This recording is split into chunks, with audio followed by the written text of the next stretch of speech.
Hello everyone and welcome to Best Side Cycling. This Sunday is Chilly Hilly where you'll join me and hundreds of others for Cascade's first ride event of the year, going around Bainbridge Island, 33 miles and a good amount of elevation.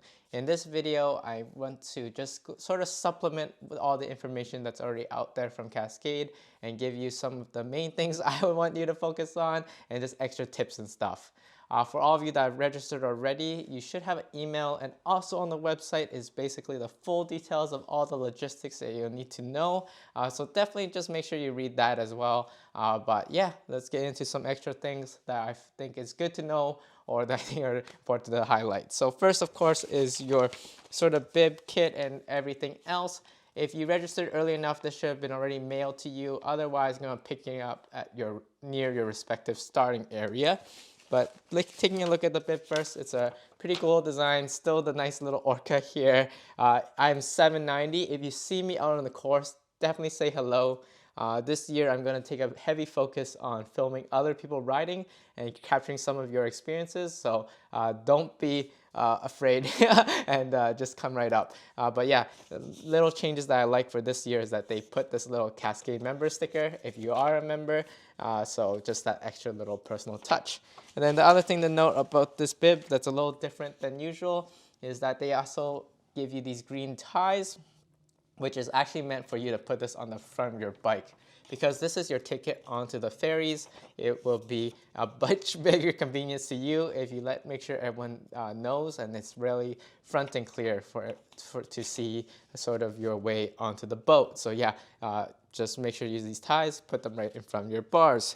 Other than that, included here in the packet, since the title sponsor is REI, there's a nice coupon code, and then the all-important sort of cue sheet. And then one thing that I think is really worth pointing out that's located both on the bib and on this cue sheet is the road support number. If you're ever sort of stuck on the island, Cascade events are sort of basically fully supported during the time. So you can call this number and someone will come and help you out. So that's really great benefit of doing these ride events. But yeah, as I said, all the sort of really nitty-gritty details that you'll need to know should be in your email and website. So feel free to check that out. But one thing I wanted to talk about is definitely around the weather expected for this Sunday. I checked it out. It doesn't look like it's going to be pouring rain the whole time, but definitely expect some moisture, at least for some part of it, as well as higher winds than usual. So what does that mean? I'd say especially on the higher winds part, it means just making sure that you give other riders more space. I don't think it'll be at the level where it'll be dangerous to ride, but definitely a sudden gust or so can sometimes affect how people handle their bikes. As well as for temperature, yeah, definitely everyone's going to be, it's a bit of a personal question in terms of how you want to dress, because when you're climbing, it's going to be warm, and then once you're descending, it's going to be cold. So for me, I personally go a bit on the warmer end, but generally what I found really works here is sort of having your more thermal kits to the point that you're sort of good, then having an outer layer that sort of is the layer that will waterproof you essentially. So I really like sort of my Gore-Tex here. This is sort of the household name brand, the Shake Dry that keeps you dry.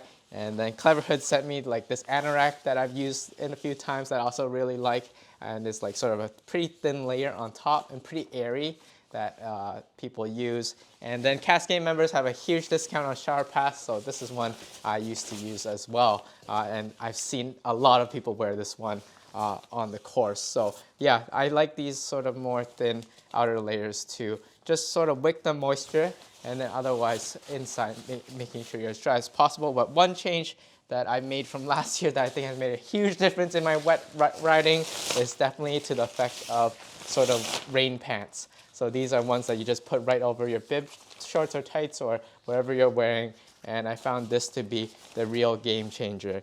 But no matter how you ride and things, most likely you're gonna get your feet and your gloves, they'll probably be soaked through, or even some of your clothes if you don't have all these different things. So one thing you can really take advantage of is the bag drop. It's right after we get off the ferry. To the right, there's basically a truck that you can fill out a bag tag, put this on, and it'll be available for you at the finish. So make use of this if you want to make sure that you have a good time after, and you want to be sort of go home in comfort. That will really, really help as well. So for me, I'm definitely going to bring some extra things there to prepare.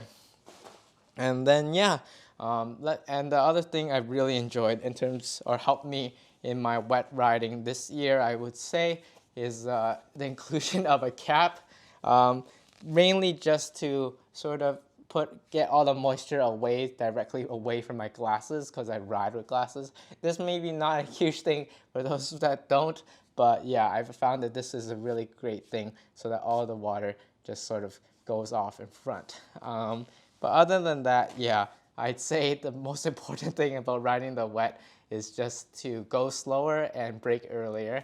And yeah, that's going to be really important given that this is a new season. There's going to be a ton of riders out there, people of all sorts of different levels. So you have to just keep that in mind as we're just all trying to enjoy this ride together. And yeah, I'd say those are the other things. The other thing I want to point out about the course here is, so it is in totality, it is 33 miles, but there's ways to shortcut it. There's one main shortcut that basically cuts out like 10 miles of the course closer right before you get to the Baker Hill. And then it's sort of pointed out here. And then there's like a second sort of shortcut where you just skip out the hill, but you still finish out, round out the south end of the island. That can save you another 4 miles. So I think definitely if you're on the first or second ferry at 7:55 or 8:55, you should have more than enough time to finish the route with full support out there. And at the finish, there's going to be, actually I'll talk about the rest points first. There's going to be a lot of amenities there. I think even some local businesses, Spinnaker, sorry if I said that name wrong, is going to even have hot chocolate. There's going to be a members tent for those that are members for extra sort of amenities. So yeah, you should be well supported, and definitely look out for me. I'm looking for people to talk to and film their rides, as this year I'm going to put an extra focus on the whole experience, especially on your end as well. So if you see me out there 790, definitely do not do not be shy to just come up and say hi. That would definitely make me really happy as well. So yeah, I think that's really all I have to say. Nothing too crazy or advanced, but if you have any questions in particular, you can refer to some of my old videos where I've made on all the different climbs and their grades. You can also just ask the questions in the comments below, and I'll make sure to reply to them before Sunday as we're all getting ready for this little fun adventure. So yeah, with that, let me know what you think, and I'll see you out there on the course, and ride safe.